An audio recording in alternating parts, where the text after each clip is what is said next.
dive into the world of sports and the delectable bites that make the experience even better. Whether you're in the stadium, tailgating, or watching from the comfort of your home. Get ready to satisfy your sports cravings with Chris Joseph on Sports Bites. Let's dig in.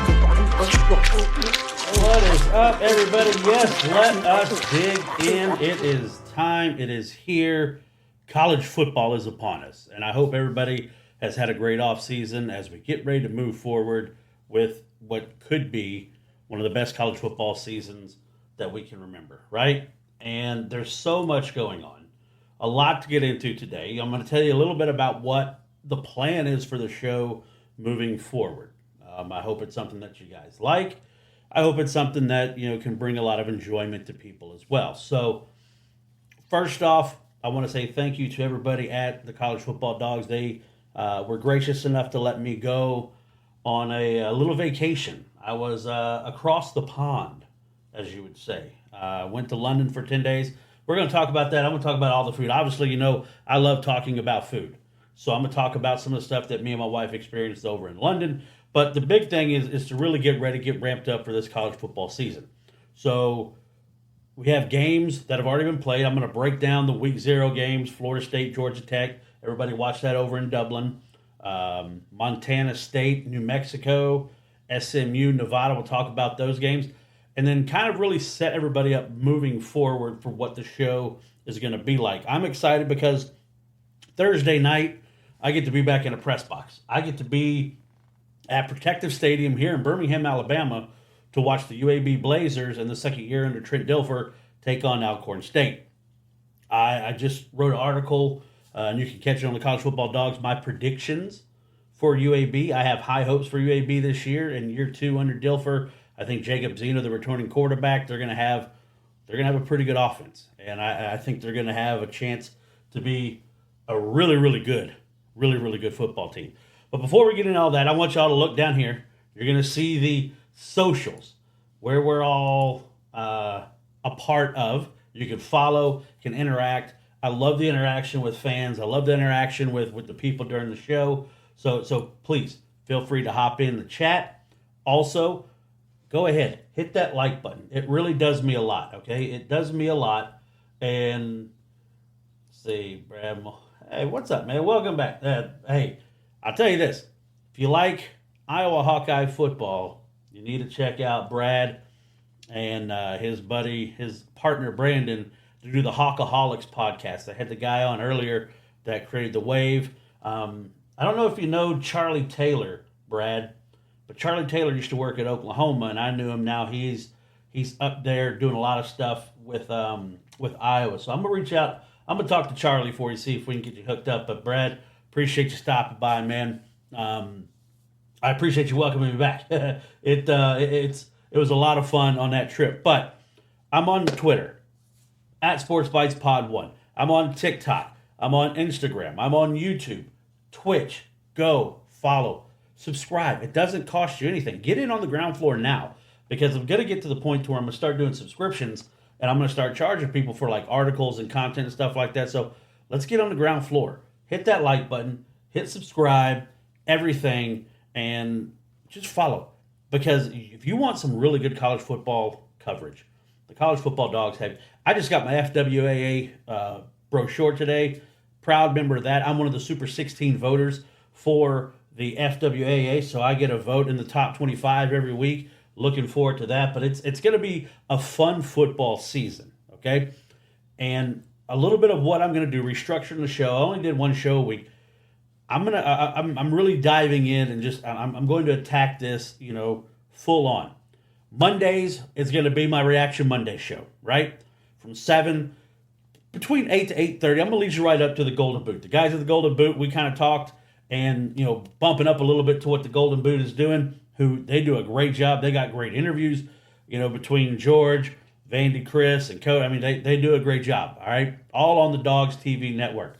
And we got you covered. You like Big Ten? Check out the Big Ten backers. You like the Iowa Hawkeyes? Hawkaholics. We have you covered. I promise. If you are into college football Dogs is where it's at. So go ahead, check out the website, subscribe. A lot of stuff coming. Get some gear. I got a polo coming soon. I got to have a polo so I can sit in the booth and be a part of what's going on in college football this year. So again, welcome into Sports Bites. This is season 2, episode 1. As I mentioned, Monday is going to be my Reaction Monday show. All right. So I want everybody to come in, be able to enjoy themselves, kind of talk about the games. We're going to pick and choose, probably, the top 5, top 6 games to really dive into, but talk about what happened the weekend previous.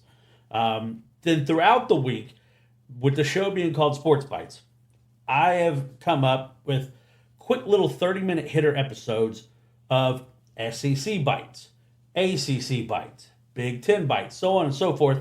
Each day of the week, a 30-minute little blurb on the conference and what's going on, where teams are ranked, the standings, the big games in that conference, coming up. So every week it's going to be the same. I'll release an SEC bites, a Big 12 bites, Big 10 bites, ACC bites, and a G5 bites. We're obviously got to talk about the G5.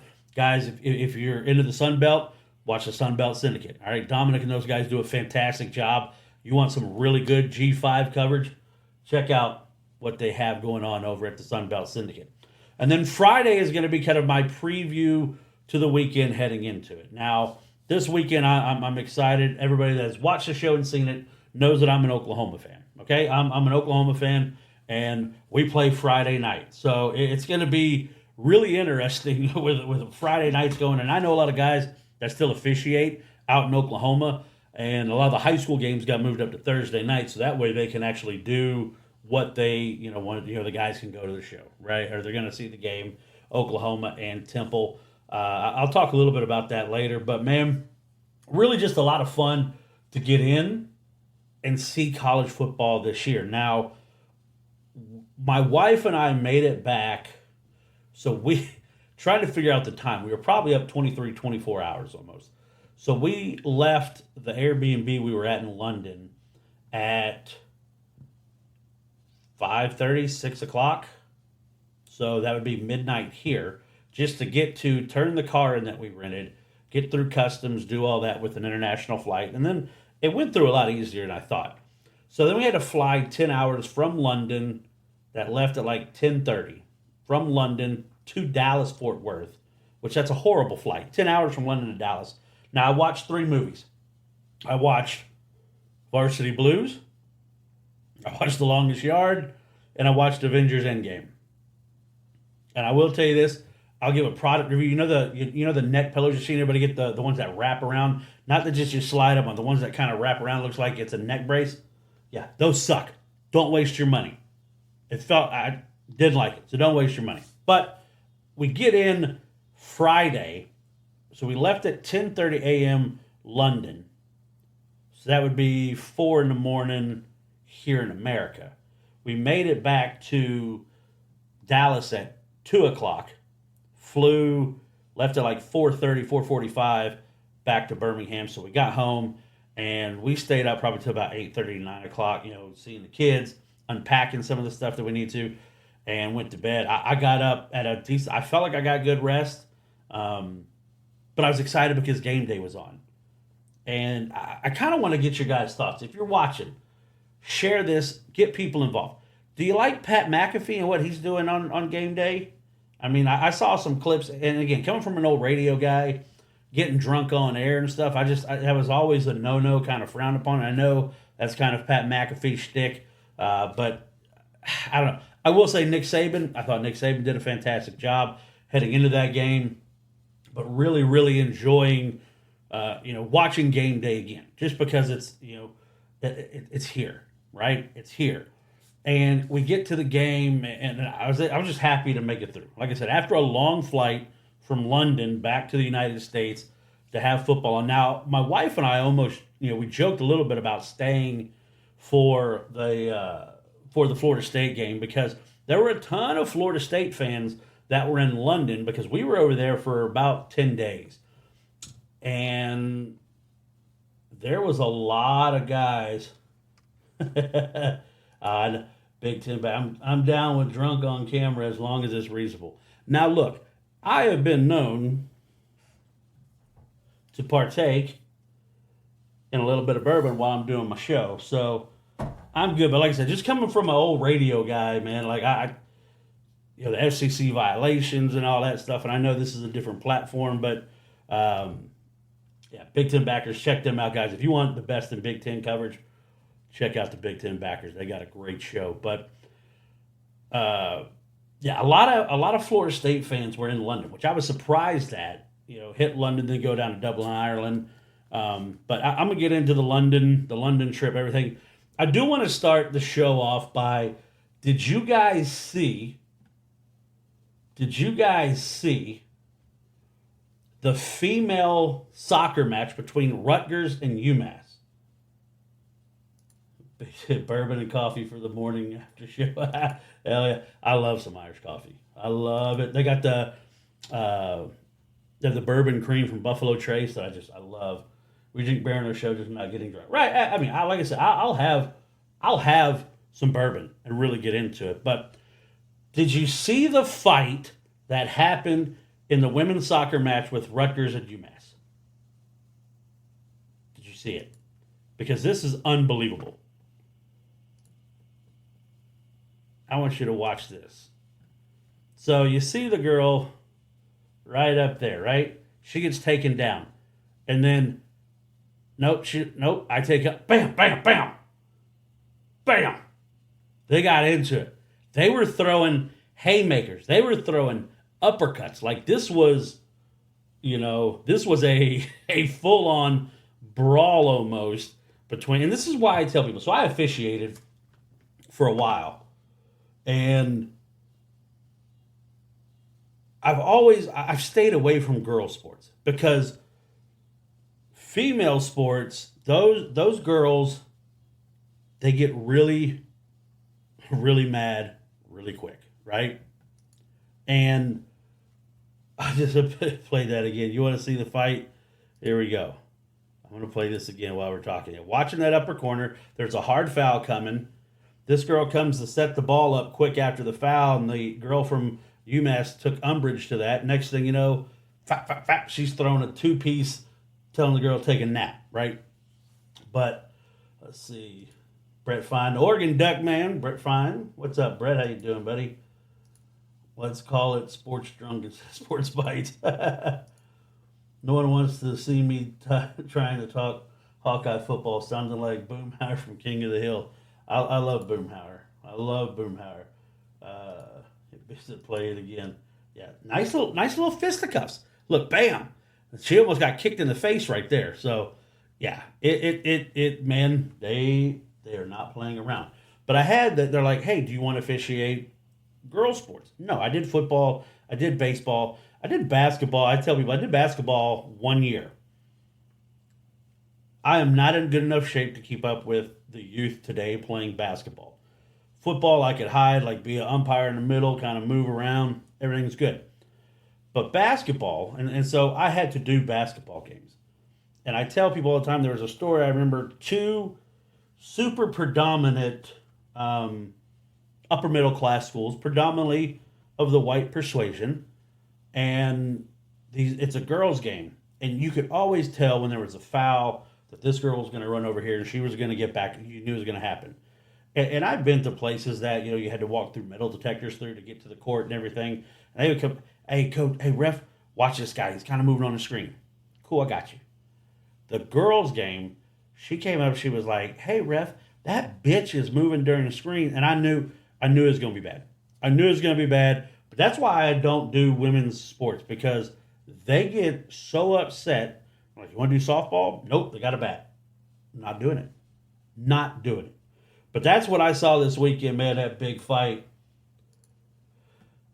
I was once the referee for a women's KY Jelly Wrestling tournament at a frat house. That turned out all right for me.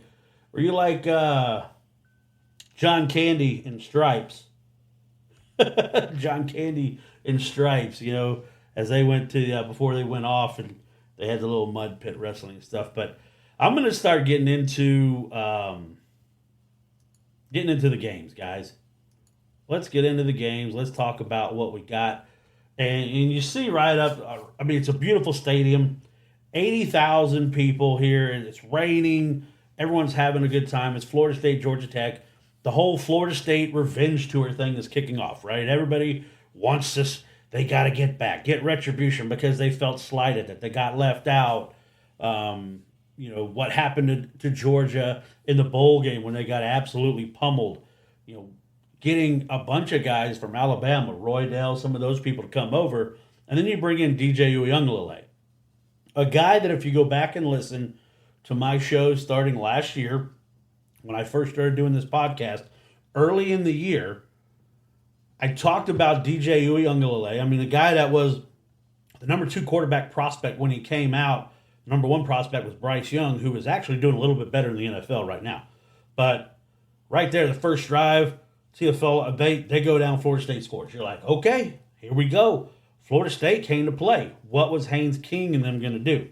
Now, but if you go back to the beginning of last year and you listen to my shows from the start, I have not been a DJU fan.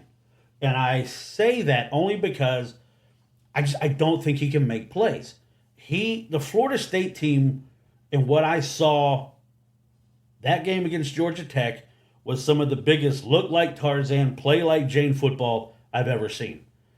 Everybody talking about how great this defensive line is going to be, probably the best defensive line in the country, and they got punched in the mouth. 36 carries, 190 yards, 5.3 yards a carry for Georgia Tech. They lined up and just took it right at him. Now, Haynes King, congrats to him. What was the big knock on him last year? Turnovers. 16 interceptions.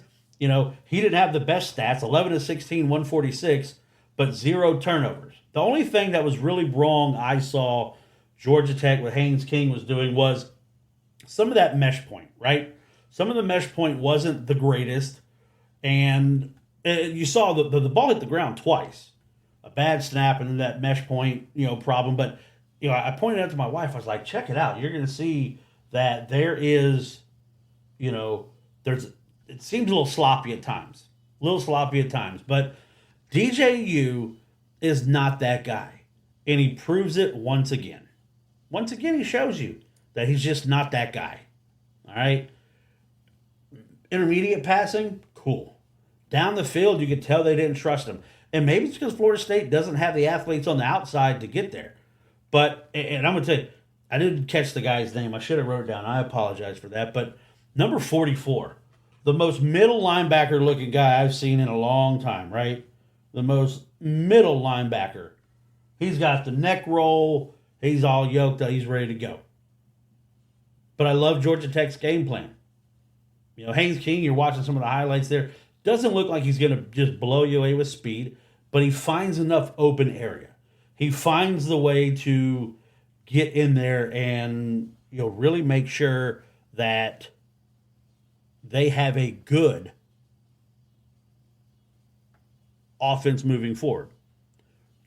Mike Norvell, I don't know what people are going to think about Mike Norvell moving forward. And I say that because they lost to Georgia so bad, then the whole world's watching this game. And you lay an egg. You lay an absolute egg. Now, again, I'm not going to take anything away from Georgia Tech. Georgia Tech played a fantastic football game. They did everything they needed to do. A couple bad penalties, and then that last drive for Florida State, I thought Florida State did a really good job converting on 4th downs. They had to convert on 2 4th downs. But then when Georgia Tech got the football back, I looked at my wife, I said, what they're going to do is they're going to drive down, kick a field goal, win the game, and they did. So Georgia Tech comes out, wins the first game, upsets the whole apple cart for Florida State. Now the question is, what do they do? Now, also, when you talk about this being a brand new football season, the 12-team playoff. Now, a lot of people have had Florida State possibly winning the ACC. I didn't have one in the ACC. I'll tell you when I go where I have my top 25. And I'm going to show you where I had Florida State. I'll do another ranking after this weekend. But my initial top 25 that I had, I'll show you where I had Florida State. I had them up in the top 15, close to the top 10, because I kind of bought into it. I was still hesitant because of DJ Uiagalelei. Just not, not who he's not that guy. Not that guy. And I really didn't want to put him up there, but I did. Roy Dale, Will, all these guys coming in like, yeah, here we go. Let's get into it. You faltered. Georgia Tech, you see them there. They're happy. They're jumping around, having a good time. And everybody wants to say, well, I think it was the Florida State Barstool Twitter account said, have you ever flown halfway across the world trying to throw a football? Look, quit trying to defend DJ. And I'm not saying he's a bad guy. I just don't think he's a top-level quarterback. Built like a linebacker, has athleticism, just can't hit the deep ball. And they don't trust him. Watch that deep ball right there. And, flags called, pass interference. I know there were some people that didn't like that call, but I thought it was a good call. Right? Heading into the next game, Florida State goes right back into another ACC matchup against Boston College. Florida State's got some tough. They got Miami. They've got Florida. They've got Clemson. There's some landmines ahead of them. But with the 12-team playoff, this loss does not knock them out of the playoffs already. Now I know sometimes even in the 14 playoffs, people, we're like, oh, if you lose early, you can still recover. They're not out of it now. Now, I think the percentage went from 35% down to 12%, right? But now this is a gut check time for the Florida State team. A lot of these guys weren't on that team last year. They took a lot of transfer guys, but the whole, woe is me, put us in, we didn't get to play. And then you come out and do this. You look bad. DJ Uiagalelei, 19 of 27, 193 yards through the air for a 7.3 yard per pass completion. Roy Dale had 12 carries, 35 yards, a touchdown. So Teofoli had the one long touchdown, and it was kind of bottled up after that. 31 carries, 98 yards for 3.2 a tug for Florida State. You look at some of this team stats. Florida State really controlled the game, 20 first downs to 16. They were 5 of 12 on third downs, but total yards, Georgia Tech had 336 to 291. And again, kudos to Britt Key, kudos to the Georgia Tech Ramblin' Wreck, the Yellow Jackets. They did a good job. And it was such I'll say this, it was a clean game too. Other than the two little, like you see that right there, other than the two little snap problems, I think there was only 3 penalties in the game total. And for the first game of the year, as a coach, I know you got to be happy about having clean game. Again, not a lot of execution. Florida State, I think, had a hard time tackling, really letting them move forward after initial contact. You see that nice little draw right there by Haynes King. Again, he's not blowing you away with athleticism and speed, but he gets down the field. He matriculates down the field. He picks up yards. And I'm sorry, you probably heard my dog bark, so he's going to make it onto the podcast. But yeah, boom, another touchdown, hitting the flex on him. Georgia Tech feeling good, feeling great. It'll be interesting. I can't wait to talk to Trent Dilfer to see about how these people feel with, with this in-helmet communication. But here's DJ again, kind of thrown across his body. And like I said, intermediate passing, I think DJ Uiagalelei did a really good job, okay? But overall, just decision-making and deep throws, he wasn't there. He wasn't that guy. Georgia Tech, now you're set up for the season. Everybody, you beat Florida State. What are you going to do the rest of the way? Don't let this kind of be your crowning achievement. And you saw DJ U's dad right there. I think this was the drive where they converted on 4th down a couple times. And were able to move forward, score to tie the game up. But again, it looked like they didn't trust him. What do you guys think in the chat? Is DJ Uiagalelei overrated? A lot of people say that he's not that guy. Now, again, this fourth down drive right here, this fourth quarter drive, I thought DJ did well with what the play was called. There goes a touchdown. I thought Georgia Tech was kind of like, okay, let's let them score, let them tie it up, let us get a chance. We've had really good success controlling the line of scrimmage up front. I think it was close to 200 starts for the whole offensive line combined. Look at that. Hit him with the little stanky leg, shaking and moving.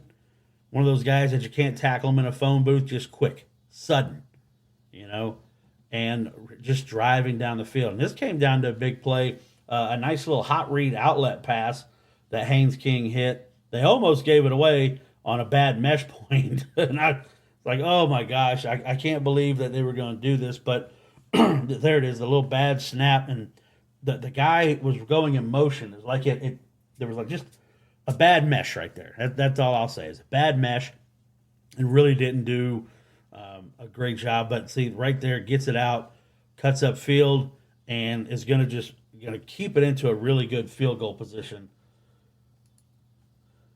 Florida State is trash. Oh, George from the boot. The boot's coming up. Be sure you stay tuned on Dog TV. And there it is. That's the game winner. Georgia Tech does the jig in Dublin. They have a good time. It's a good game. I mean, it was a good game. It was a good game. So then I was excited about Montana State and New Mexico. Here's an FCS team. Everyone thinking this was going to be the time they could actually beat them. And, Montana State played really, really well, right? They kind of dominated the game. Other than 2 fumbles that were returned for touchdowns, Montana State really played exceptionally well. Now, they scored 21 points in a hurry, 93-yard touchdown. And then when New Mexico dropped the ball, see, here's the first scoop and score. Millette fumbled it, picked up. New Mexico goes in for a touchdown. But you look at Tommy Millette, 21 of 32, 205 yards, 2 touchdowns through the air. Running the ball is where Montana State got him. Adam Jones, 17 carries, 167 yards, 9.8 yards a carry. He's the one that had the 93-yard touchdown in the fourth quarter. Humphreys, 19 carries, 140 yards. 36 rushes, or 362 yards rushing total from Montana State. 362 yards rushing from Montana State. New Mexico, Devin Dampler was kind of the do-everything for them. 18 of 26, 172 yards, 1 touchdown through the air. Eli Sanders, 17 carries, 87 yards, and Dampler had 3 carries, 34 yards, and a touchdown. So that was kind of like the only offense that they had, and not a pretty game. Not a pretty game. I mean, Montana State had 27 first downs. New Mexico had 19. Montana State was 6 of 12, so they were 50% on third down conversion, which wasn't bad. We'll be talking about Georgia Tech and Florida State for sure on the boot. That's right, guys. Hey, again, like I said, stay tuned. 8:30, the Golden Boot, all over. Go follow them, like them.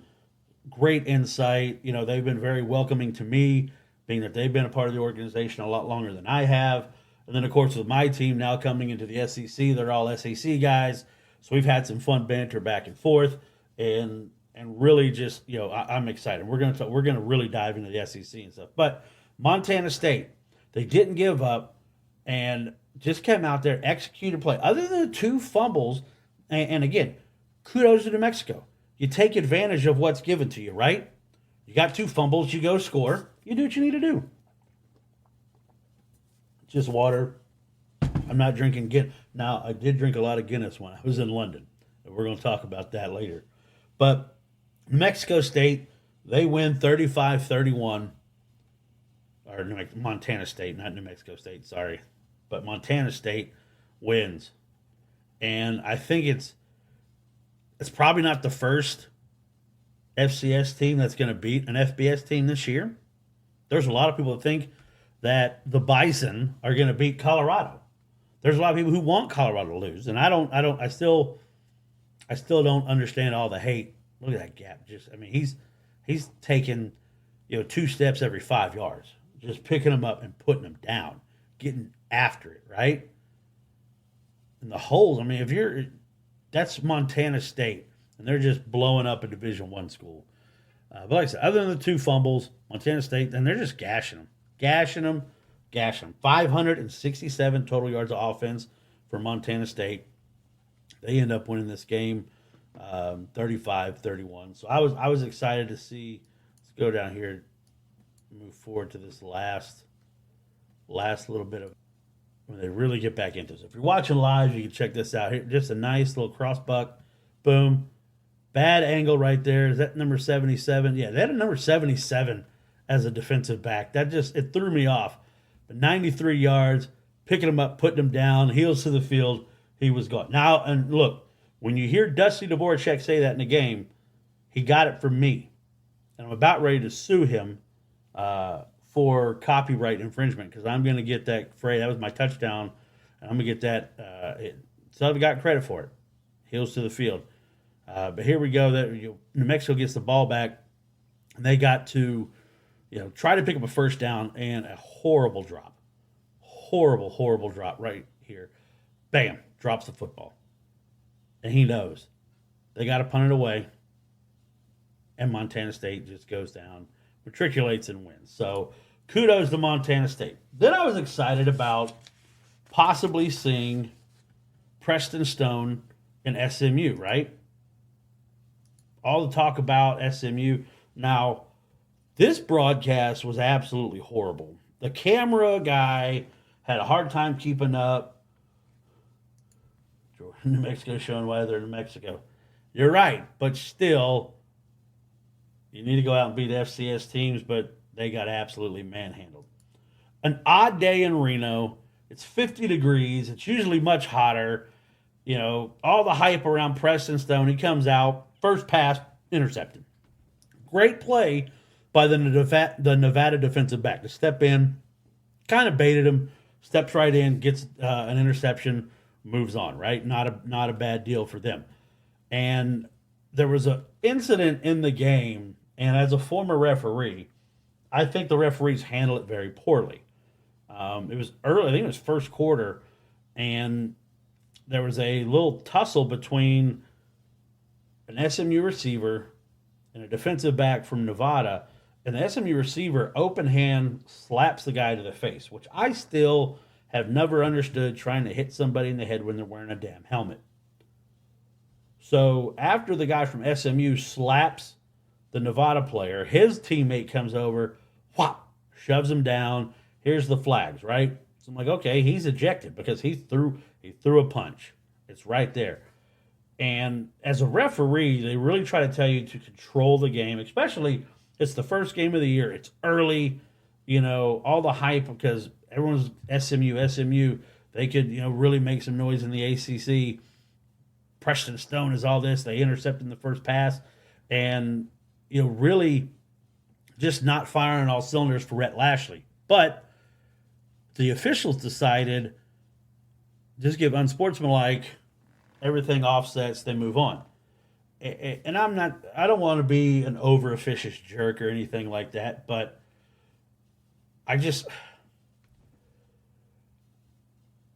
those are the rules. You throw a punch, you're out. And he should have been out. But Preston Stone was 17 to 30, 254 yards, 1 touchdown, 1 interception. Brasheed Smith, 11 carries, 67 yards.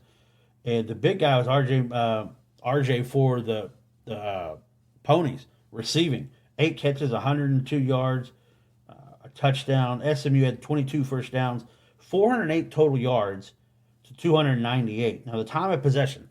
Again, in this day and age, football, the possession time really doesn't mean a lot. I mean, a lot of people want to control the game, but here's another opportunity to see. Nevada had it for 36 minutes and 17 seconds. SMU only had it for 23 minutes and 43 seconds. So you had almost almost a whole quarter more of football than what you saw there. But SMU comes back to win 29-24. And I don't know what you guys think. Watching the games this weekend, and maybe you still have to throw in some signals just because you have the in-helmet communication. Now, it doesn't mean that there's no signals going on, right? So to me, it looked like everyone was kind of slowing down a little bit. I think Florida State and Georgia Tech only had like 7 possessions for the whole entire game. So, very interesting, on how this is going to move forward. And also, I don't know if you know, so with the live video on the sidelines, the NFL still is only doing still imagery. They only have still pictures, but in college football, you actually have the live. So I'm trying to figure out how they, it's all technology, probably AI. They do a bunch of stuff like that. But yeah, I mentioned went on the trip, and I got to talk about some of the London snacks first. All right, some of the London snacks. So you see these right here, the Woe Sticks, the Watsits, crunchy cheese, £1 25. So that's like $1.89, something like that. They kick Cheetos ass. I'm sorry. These right here, so good. I think where my wife and I stayed, we had like a little bodega that was right. And we would go in there and the guy was like, "Hey, hello, buddy." You're like, "Yeah, how you doing, man? Give me some of these." So good, right? So good. The snack game in London beats America. I'm sorry. They're good. They also have this paprika onion Pringles. Okay? The best Pringle flavor I've ever had. I'm a Pringle aficionado. I can sit down with a tube of Pringles, pound the whole thing, not even think twice about it, right? Onion paprika flavored Pringles. The best. The absolute best. All right? You need to check them out. And then different things, like the dark Kit Kat bars. Fantastic. I felt like that little meme you see is like, delicious, give me 14 of them right now. I don't care. The other thing I got to say is the water bottles, right? When you twist the cap off, it doesn't come fully off. It hangs so you can keep it on, which I thought, at first it was kind of annoying, but then I was like, all right, I kind of dig this. So now it's time to get into it. I'm gonna go through. I hope you come along for the ride. I'm going for. I got to get through some of these pictures. I got to start all the way back at the beginning. Talk about this trip. So, like I said, my wife and I leave, and there we are. We're at look, and I'm gonna tell you, y'all can say whatever the hell you want to say. Went to the Taylor Swift concert at Wembley Stadium. Took my wife. We've been planning this for a whole year. 95,000 people at Wembley Stadium. And I'm going to say this, and it's probably going to upset some people, and I'll probably get some comments about it, but I don't care. I've been to quite a few concerts in my life. Saw some really big bands. I saw U2 play in Norman, Oklahoma. I saw AC/DC, right? Great bands. Taylor Swift concert, best damn show I've ever seen in my life. Everything involved. And plus, we were there when Ed Sheeran came out. I think our night won, and, people dress up like the Eras and do all this stuff, which I thought was cool. They got involved. And I'm not trying to say that people don't go to concerts and don't sing for their favorite artists or whatever like that. But it was so cool for my wife and I because there's a song Taylor Swift sings called King of My Heart. So I had on a shirt that was a red King of Hearts shirt. That was one of the surprise songs. So everything, and we loved Ed Sheeran, Thinking Out Loud. That was, one of our songs. So fantastic. We got to see Taylor Swift. We got to see Ed Sheeran. We had a great time. Getting out of there was a little bit hectic. The tube went down, and so we're walking, trying to get far enough away to get Uber to come pick us up. And my wife could tell I was getting a little bit cranky. She's like, maybe we need to go sit down here. And then, again, there were so many little different shops of food. It's called Royal Chicken. So I go in, and over there, I saw the chicken sandwich, but it's not called a chicken sandwich. It's a chicken burger. The chicken burgers, right? So we go in, have the chicken burger. Everything's great. Got back, took a lot of videos. Just really had a fantastic time to see everything. The bracelet trading, it's unbelievable the show that is put on. Then we went the next day. We got up and drove 4 hours to Manchester for the Manchester United soccer match, the kickoff of the Premier League season. You can see right there, that's a steak and potato pie and a cold beer. Now, the thing that I like about what they did at the soccer game or football, it came as a combo. And other than Arthur Blank, what they do at Mercedes Benz, everywhere was so expensive. Like that was perfect. You had all the little condiments. You could put your little sauces on there. Everything is great. See the seats we had, fantastic to go to the Theater of Dreams and see the Manchester United play. They score in the 88th minute. Fantastic. Absolutely fantastic. Then we got up the next morning, driving around, found breakfast in Manchester. I was like, you know what? You're in England. You keep hearing about the English breakfast. You got to have the English breakfast. I ordered the English breakfast, and you see it right there. Sausages, eggs, sourdough toast, the roasted tomato, roasted mushrooms. They had like little hash browns, the baked beans, and the little black disc you see right there. See the little black disc? Black pudding. Blood sausage, whatever you want to call it, which is basically pig blood, a fat, suet, and oats and season. I liked it. That's one of the best breakfasts I've ever had in my life. Beans and toast, it's actually pretty damn good together. Really, really enjoyed this place. Like I said, driving around Manchester and finding this little restaurant. That's bacon. They call it bacon. It looked like chunks of ham, but that's bacon over there. Fantastic breakfast, right? We get home that night. We go to the fish house. I got to have some fish and chips. That's my favorite. Fantastic beer. A pint, nice and cold. There's the fish and chips. And I'll tell you, they like fries / chips with almost every damn meal over in London. I've never eaten so many fries before in my life. But this place right here was in the town that we were staying in. Had an onion-infused vinegar to pour. Oh, fantastic. Now we go to the Borough Market. All right, and if you've seen the Borough Market anywhere, you've seen all the viral food stuff, right? This was from the Black Pig. You see everything that's on it. Slow roasted free-range pork, fennel apple slaw, honey truffle mayo, salsa verde, pepperoncini aioli, 30-month-old aged Parmesan. That sandwich was amazing. Best sandwich I've ever had in my life. The flavors, unreal. If you go to the Borough Market, go to the Black Pig. And, of course, I had some Oklahoma stuff on that day, and I get a Boomer Sooner and standing in line. So that made me feel good. Made me feel good. So the next night, we come out, and we're going to this place, the Hemingway, which is kind of like a little pub. The Scotch egg right there. If you've had a Scotch egg, it's so good.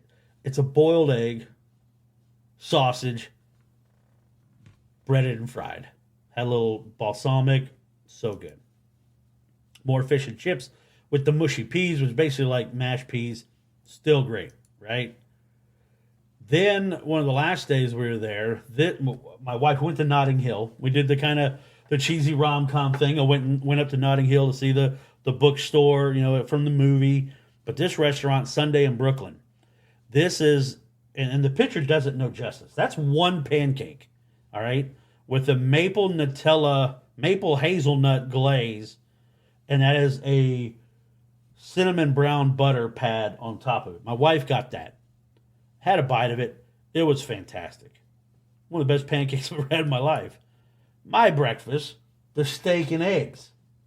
Sourdough toast, steaks with a little chimichurri on it. And again, this is only like 10 pounds. So 11, 12 bucks around there. Fantastic breakfast. Fantastic breakfast. We go to Piccadilly Circus. We go to Chinatown. I love ciders. I've always loved ciders. This cider right here, kiwi and lime, Old Moot cider. If there was a way to get in the United States, I would be a raging alcoholic. It was so good. We went to this dim sum place in Chinatown. Had the soup wontons. I'm like, fantastic. But that right there, that particular brand of cider was outstanding. I think I had 3 sitting there. So crisp, so just they taste so good. I loved that cider. There's another cider the night before we left. There's a place that we went to, and on Sunday, my wife got the Sunday roast. I got a chicken penne pasta, but this is the Magner's cider, so good. She had a prosciutto burrata pizza. Oh, hey, it's so good. And then I got a carbonara to cap it all off. All right. Before we get out of here, I got to go over my top 25. And I'm going to show you my top 25. This is my top 25, and I made it before I left. This is not altered in any way. Here's my top 25. Number 25, I got Virginia Tech. I'm excited to see what Virginia Tech can do. They might cause a problem. All the returning production, the number of guys that are back, a dynamic quarterback, tough place to play on the road. I'll be interested to see what Virginia Tech can do. Oklahoma State, I think, it depends on Bowman. Ollie Gordon, one of the best running backs in the country, if not the best running back in the country. Bowman starting his 19th year of school, or he had a little post about that. Oklahoma State could be dangerous in the Big 12. I mean, there's a lot of teams. I almost had West Virginia up there. I think West Virginia is going to surprise some people. But the Big 12, even without Oklahoma and Texas, I think it got more competitive. And Alex Blackburn, who writes for us, covers the Big 12, kind of hit on that when I had him on the show last year after Big 12 Media Day. Got Boise State at number 23. Boise State's the team that I think is going to be that group of 5 school that punches their ticket to the playoff. Now, it'll be interesting to see the quarterback situation, what happens there, but I like Boise State. They're at 23. Kansas Jayhawks, rock chalk. I mean, they got a chance to win the Big 12. Jay Daniels got to stay healthy. If he stays healthy, Kansas is going to be dangerous. Arizona at 21. What can Arizona do? I mean, I know you're a new coach, but you still have Noah Fafita. Really good football team. I've got them at 21. USC, I know our boss, Hunter, if he heard this, will probably be pissed off because I have him at 20. He's a huge USC fan. I've been burnt by Lincoln Riley before. Just like that brisket. I've been burnt by Lincoln Riley. All right? So I got them at 20. NC State, and I'm going to tell you right now, NC State is who I'm picking to win the ACC. NC State. You hear my dog barking again. Getting after it. But I got NC State at number 19. Texas A&M, Giga Whoops, Elko comes in. We'll see how good they're going to be. Again, probably one of the most rated schools in college football history. We'll see. My Sooners, I put them at 17. Still a lot to prove. You hear a lot about, what's going on at Oklahoma. Jackson Arnold, they released the depth chart today. Freshman defensive lineman Jaden Jackson was the IMG teammate of David Stone, 2 of the top defensive tackles in the country. As a freshman, he is listed as a starter for the first game against Temple. So Jaden Jackson, a name to keep an eye out for. Missouri at number 16. I'm still not sold on Missouri. I think they've got a little bit better offensive continuity than Oklahoma with Cook and Luther Burden and Theo Weiss. So I still think Oklahoma beats him. But looking at it initially, I put them at 16. Tennessee, number 15. Nico Iamaleava is going to be fun to watch, see what happens. If Brew can stay healthy, if Squirrel can stay healthy, Tennessee's going to be really dangerous. Kansas State is one of those teams that I think this year nobody wants to play. I think they're just going to be, like Kansas State. They're going to line up. They're going to come right at you. Can you stop it? Can you stop it, right? Clemson, I had them up there because, again, I still have faith in Dabo being able to coach it up, right?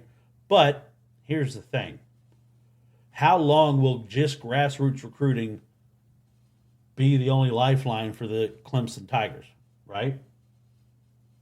No NIL, no transfer, stuff like that. I don't know how long that could be viable. Utah, number 12, Cam Rising coming in. He's a 32-year-old quarterback. I like Utah. They're physical, bring it to you. I had Florida State at 11, and like I said, I didn't do a poll after because not everybody in the top 25 played. I'm gonna do one after this weekend, but I had Florida State at 11. Penn State at number 9. Just because so many people are so high on them, I don't have the buy-in on Allard yet, right? I don't have the buy-in. Notre Dame, just because their schedule's set up for them. Number 8. Ole Miss at number 7, a do-or-die year for Lane Kiffin. Michigan at number 6. I still think Sherrone Moore, they know how to play football. It'll be interesting to see how it fares, but I think Michigan's going to be good. Texas at number 5. Again, it's like acid in my mouth giving Texas any kind of credit at any time. Number 5. Alabama's not going anywhere, guys. I think Alabama makes a run in the playoffs. I don't know if they're going to win the national championship, but Kalen DeBoer, from what I had in my interactions when I was at the press conference after their first scrimmage and stuff, Kalen, he's a coach. He wins, right? And they still have a lot of talent. They still have a lot of, Alabama people on there going to get the job done. Number 3, Georgia. We'll see. Georgia's got a tough road ahead. They got to play Texas. They got to play Clemson. They got to play Alabama. I'll tell you this. I don't believe there's going to be an undefeated team this season. I don't believe so. If somebody's undefeated going into the playoffs, they will have earned it, no matter what conference you're in. If you're in the Big Ten now, if you're in the Big 12, if you're in the SEC, if there's a team that's undefeated heading into that playoff and you get that bye, one of the top 4 to get the bye, that's a hell of a football team, guys. Because I think if I had to bet right now, I would say there's no team that goes undefeated. None. But I got the Buckeyes at number 2. Again, I think this is a make-or-break year for Ryan Day. If they don't beat Michigan, early exit in the playoffs, or if they lose to Oregon, should they bounce him? He's not getting it done with the talent and all the money that's going on up there. Judkins, everything they got going on. Can they get it done? And number 1, I got the Oregon Ducks. Dylan Gabriel poised to set all kinds of records, career records. Of course, he's been playing for so long. But right now, he is the betting favorite for the Heisman Trophy. But that's my top 25. Let me know what you think. Follow me. Again, I'm excited. I'm going to start up next week, the Conference Bite shows. I'm going to try to get some done this week. But stay tuned. Again, 30-minute little hitters about the conference, the teams that are playing, and kind of look at like the week ahead. Friday, I'll probably pre-record the show because Oklahoma plays at 7 o'clock, and I'm going to be watching the Sooners. Then I'll have a reaction Monday. Talk about my time at the UAB game, trying to get to the Alabama-Western Kentucky game to cover them. So, again, it's been a pleasure. I want to thank everybody that hopped in. I want to thank everybody that follows and supports. Hop on board. Share all the socials. Like it. Subscribe. Follow. Get people involved, right? We're going to have a good time with this year, I promise. But until then, guys, I want y'all to have a good night. Remember to always positively move forward. Thanks for joining us on this delicious journey through the world of sports and food on Sports Bites with your host, Chris Joseph. We hope you've enjoyed the game day stories and culinary adventures. Don't forget to hit that subscribe button. And if you've got any mouth-watering sports-related tales or favorite game day recipes, share them with us on social media. Until next time, remember, it's not just about the game. It's about the bites that make it unforgettable. Stay hungry for more Sports Bites.